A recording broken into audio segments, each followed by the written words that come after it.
Assalamualaikum warahmatullahi wabarakatuh. Sampurasun pemirsa,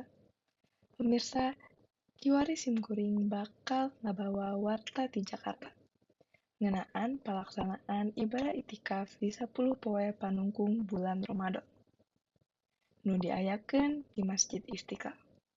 Salah sahiji masjid panggeunana di Indonesia. Simkuring bakal ngabejakeun warta salengkapna. Pelaksanaan ibadah itikaf di 10 poe panungkung bulan Ramadan di Masjid Istiqlal Jakarta. Kiwari dibuka pikeun masyarakat umum. Jamaah nu hayang milu itikaf teu kudu ngadaptar heula, jeung sakabeh kagiatanna gratis. Dumasar informasi ti Badan Pengelola Masjid Istiqlal. Pelaksanaan itikaf bakal dimimitan 11 Maret 2026.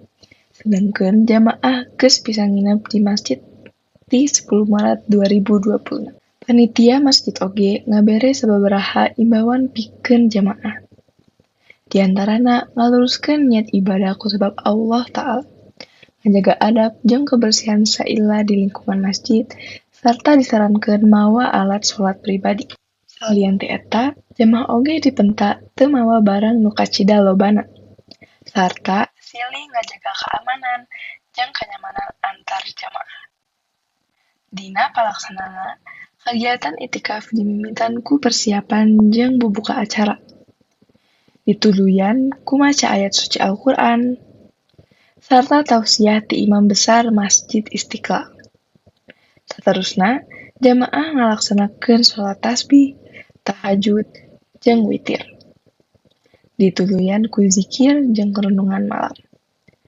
Sataacan asup waktu sahur, jeung sholat subuh berjamaah. Salila pelaksanaan itikaf.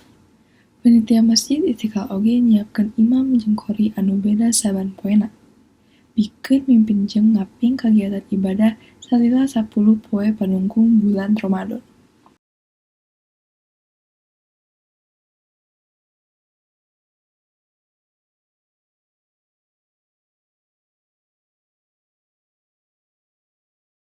Pamirsa, mugia ku ayana kagiatan itikaf di Masjid Istiqlal bisa nambah kahusyuan ibadah umat Islam dina ngarebut keberkahan jeung kamuliaan bulan Ramadan. Simkuring pamit undur diri. Wassalamualaikum warahmatullahi wabarakatuh.